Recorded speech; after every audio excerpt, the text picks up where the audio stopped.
ایک شخص بغداد میں رہتا ہے، بغداد محلہ میں، وہ غوث پاک کے پاس آیا، میرے مرشد کے پاس، اور کہتا ہے سرکار میری بیٹی چھت پہ تھی، اسے کسی نے اٹھا لیا، گم ہو گئی میری بچی، ڈھونڈ رہا ہوں ملتی نہیں۔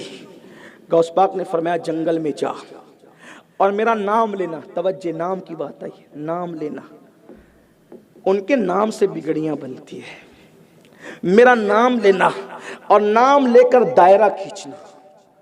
بلکہ شیخ الاسلام علامہ انوار اللہ فاروقی رحمت اللہ علیہ نے نام لینے کا طریقہ یہ لکھا ہے، بسم اللہ علی نیتی شیخ عبد القادر جیلانی الغوث الاعظم رضی اللہ تعالیٰ، یہ کر کے دائرہ کھینچنا، دائرے کے بیچ میں بیٹھ جانا، نام لے کر دائرہ کھینچنا، دائرے کے بیچ میں بیٹھنا۔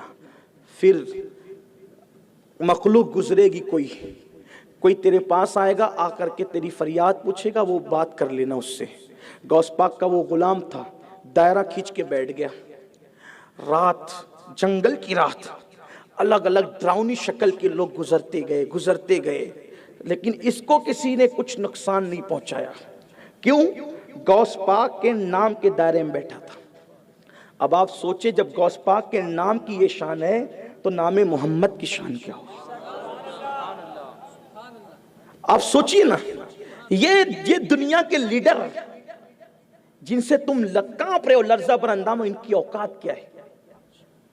آپ کے پاس نام محمد ہے، یہ نام محمد کیا ہے؟ عرش پیدا ہوا، اللہ نے عرش کو پیدا کیا تو زلزلے تھے عرش پہ، اللہ نے نام محمد لکھا، عرش ٹھہر گیا۔ میرا ایمان کہتا ہے آج تک جو عرش ٹھہرا ہوا ہے میرے محبوب کے نام کی برکت۔ یہ نام کوئی کام بگڑنے نہیں دیتا، بگڑی بھی بنا دیتا ہے، سب نام محمد۔ سبحان اللہ، سبحان اللہ۔ شہد کیسا ہوتا ہے؟ اگر آپ تھک نہیں گئے یا بور نہیں ہوئے تو مجھے جواب دے کہ شہد کیسا ہوتا ہے؟ شہد، اگر کسی کو ٹائیفائڈ کا مرض ہو، اس کو شہد چٹاؤ تو کیسا لگتا ہے؟ کیسا لگتا ہے؟ کڑوا۔ کیسا لگتا ہے؟ جس کو بخار تیز ہو اس کو شہد چٹاؤ تو کیسا لگتا ہے؟ کڑوا۔ شہد کا قصور ہے کہ زبان کا قصور ہے؟ اگر زبان بیمار ہو جائے تو میٹھا شہد بھی اس کو کڑوا لگتا ہے، پینے کے قابل نہیں لگتا۔ شہد میٹھا کب لگتا ہے؟ جب زبان بیمار نہ ہو۔ نادان، نام محمد وہ شہد ہے کہ تیری ہر مشکل اس کی برکت سے ٹل جائے گی۔ تو نے اپنی زبان کو گناہوں سے بیمار کر لیا ہے، تو گناہوں سے شفا حاصل کر اور پھر اپنی شفا یاب زبان سے نام لے کر دیکھ۔ جو یونس کو مچھلی کے پیٹ میں نام محمد نے فائدہ پہنچایا ہے، وہی فائدہ تجھے بھی مل سکتا ہے۔ نوح کو کشتی میں نام محمد نے جو فائدہ پہنچایا ہے وہ فائدہ تجھے بھی مل سکتا ہے۔ آدم کو نام محمد نے جو فائدہ پہنچایا ہے وہ فائدہ تجھے بھی مل سکتا ہے۔ شرط یہ ہے نوح والی زبان لے کر کے آ، اللہ تجھے وہ فائدہ ضرور عطا فرمائے۔ خدا نے ہمیں کیسا بڑا وسیلہ دیا، زبان گندی کر کے نقصان کتنا اٹھایا۔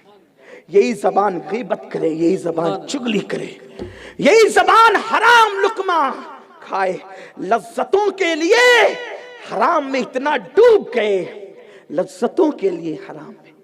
ارے بریانی کھاؤ یا قیمتی سے قیمتی لذیذ غذا کھاؤ یا سوکھی روٹی، کھانے کی لذت کہاں تک ہے پتہ ہے؟ 2 انگلی کی لمبائی کے فاصلے تک لذت کہاں سے شروع ہوتی ہے اور کہاں ختم ہوتی ہے کھانے کی، یہ فلسفہ بتا رہا۔ دیکھو یہ خانقاہ ہے نا، میں تھوڑی سی کچھ خانقاہی بات آپ کو بتا رہا ہوں۔ کھانے کی لذت کہاں سے شروع ہوتی ہے؟ 2 انگلی کی لمبائی کے فاصلے تک رہتی ہے کھانے کی لذت، پھر ختم ہو جاتی ہے۔ کیسے؟ جب ہم لقمہ زبان پہ رکھتے ہیں لذت شروع ہوتی ہے، اور زبان کے اینڈ جڑ تک جاتی ہے تو اس کی لذت کتنی لذت ہے؟ 2 سیکنڈ کی بھی لذت نہیں یار۔ اور جب حلق کے نیچے لقمہ اترتا ہے تو جو انجام سوکھی روٹی کا ہوتا ہے وہی انجام بریانی کا بھی ہوتا ہے، وہی انجام تلی ہوئی چیزوں کا بھی ہوتا ہے۔ صرف 2 انگل کے فاصلے کی لذت کے لیے کتنا بڑا نقصان اٹھا رہے ہو۔ ہمارے لیے کوئی بریانی یا لذیذ کھانا کھانا ضروری ہے؟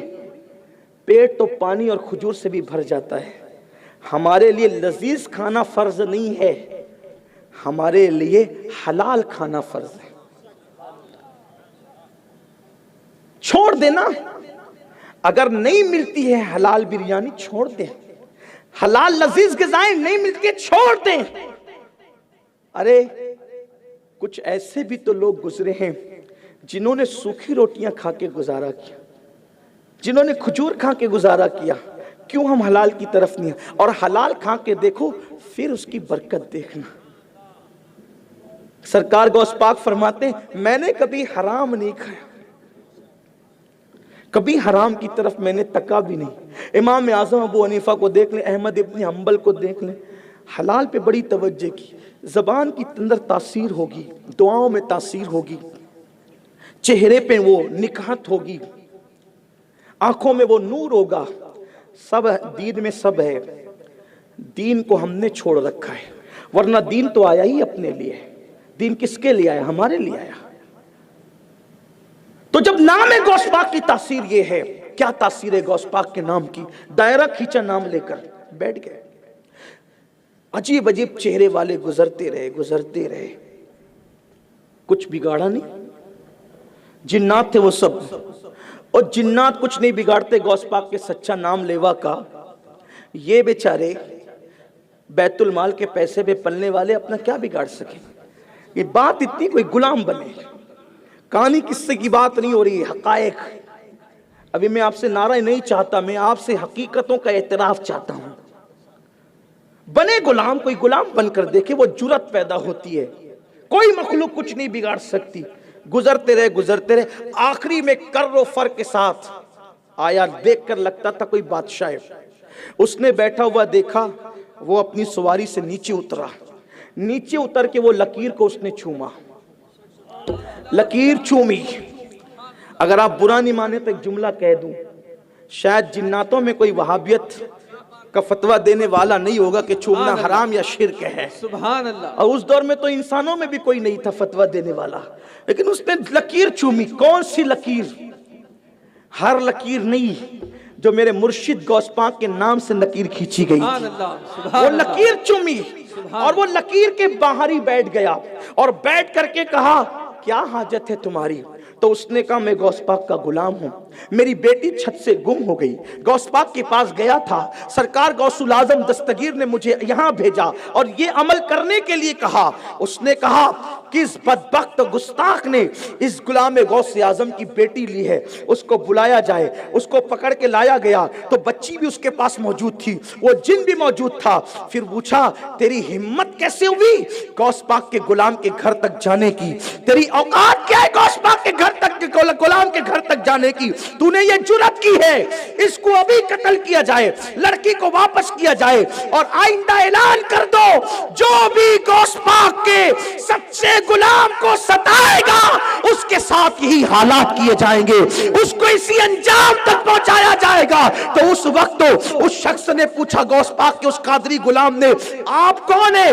تو کہا میں جنات کا بادشاہ ہوں۔ تو کہا آپ میرے مرشد کا اتنا احترام کرتے ہیں؟ تو اس نے کہا ہم سب غوث پاک کے غلام ہیں اور ان کے زیر فرمان ہیں، ہم ان کے فرامین پر عمل کیا کرتے ہیں، جیسے وہ انسانوں کے گوشت ہیں ویسے وہ ہم جناتوں کے بھی گوشت۔